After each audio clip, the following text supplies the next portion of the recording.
ಗಂಡ ಮತ್ತು ಹೆಂಡತಿಯ ನಡುವಿನ ಸಂಬಂಧವು ಕೇವಲ ಒಂದು ಜವಾಬ್ದಾರಿಯಲ್ಲ, ಅದು ಎರಡು ಆತ್ಮಗಳ ನಡುವಿನ ಸುಂದರ ಪಯಣ.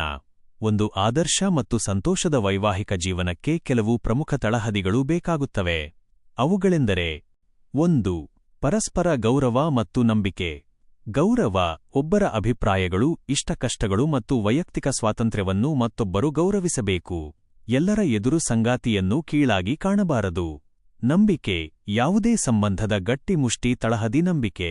ಪರಸ್ಪರ ಯಾವುದೇ ಮುಚ್ಚುಮರೆ ಇಲ್ಲದೆ ಪ್ರಾಮಾಣಿಕವಾಗಿರಬೇಕು. 2. ಮುಕ್ತ ಸಂವಹನ, ಮಾತುಕತೆ. ಮನಸ್ಸಿನಲ್ಲಿ ಯಾವುದೇ ಬೇಸರ, ಕೋಪ ಅಥವಾ ಗೊಂದಲವಿದ್ದರೆ ಅದನ್ನು ಸಂಗಾತಿಯೊಂದಿಗೆ ಮುಕ್ತವಾಗಿ ಹಂಚಿಕೊಳ್ಳಬೇಕು.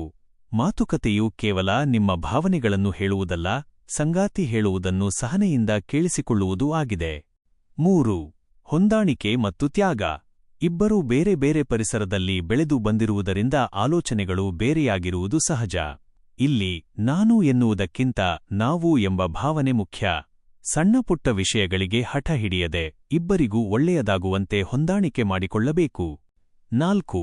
ಕಷ್ಟ ಸುಖದಲ್ಲಿ ಜೊತೆಯಾಗಿ ನಿಲ್ಲುವುದು. ಜೀವನದಲ್ಲಿ ಏರಿಳಿತಗಳು ಸಹಜ. ಆರ್ಥಿಕ ಸಂಕಷ್ಟ, ಅನಾರೋಗ್ಯ ಅಥವಾ ಮಾನಸಿಕ ಒತ್ತಡದ ಸಮಯದಲ್ಲಿ ಒಬ್ಬರಿಗೊಬ್ಬರು ಧೈರ್ಯ ತುಂಬಬೇಕು. ನಾನಿದ್ದೇನೆ ನಿನ್ನ ಜೊತೆ ಎಂಬ ಒಂದು ಮಾತು ಸಂಬಂಧವನ್ನು ಮತ್ತಷ್ಟು ಗಟ್ಟಿಯಾಗಿಸುತ್ತದೆ. 5. ತಪ್ಪುಗಳನ್ನು ಕ್ಷಮಿಸುವ ಗುಣ. ಮನುಷ್ಯರಂದ ಮೇಲೆ ತಪ್ಪುಗಳು ಸಹಜ. ಸಂಗಾತಿಯಿಂದ ಏನಾದರೂ ತಪ್ಪಾದಾಗ ಅದನ್ನು ದೊಡ್ಡದು ಮಾಡದೆ ಪ್ರೀತಿಯಿಂದ ತಿದ್ದಿ ಹೇಳಬೇಕು ಮತ್ತು ಕ್ಷಮಿಸುವ ಉದಾರತೆ ಇರಬೇಕು. ಗತಕಾಲದ ತಪ್ಪುಗಳನ್ನು ಪದೇ ಪದೇ ನೆನಪಿಸಿ ಚುಚ್ಚಬಾರದು. 6. ಪ್ರೀತಿ ಮತ್ತು ಸಮಯವನ್ನು ನೀಡುವುದು. ಎಷ್ಟೇ ಕಾರ್ಯನಿರತರಾಗಿದ್ದರೂ ದಿನದಲ್ಲಿ ಸ್ವಲ್ಪ ಸಮಯವನ್ನು ಒಬ್ಬರಿಗೊಬ್ಬರು ಮೀಸಲಿಡಬೇಕು. ಸಣ್ಣಪುಟ್ಟ ಉಡುಗೊರೆಗಳು, ಪ್ರೀತಿಯ ನುಡಿಗಳು ಮತ್ತು ಒಟ್ಟಿಗೆ ಕಳೆಯುವ ಕ್ಷಣಗಳು ಸಂಬಂಧದಲ್ಲಿನ ಮಧುರತೆಯನ್ನು ಜೀವಂತವಾಗಿಡುತ್ತವೆ.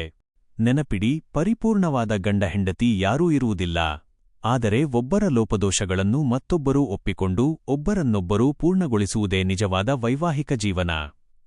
ಸಂಬಂಧ ಎಂಬುದು ದಾರದ ಹೆಣಿಗೆ ಇದ್ದಂತೆ. ಇಬ್ಬರೂ ಸೇರಿ ಪ್ರೀತಿಯಿಂದ ಹೆಣೆದರೆ ಅದು ಎಂದಿಗೂ ಸಡಿಲವಾಗುವುದಿಲ್ಲ.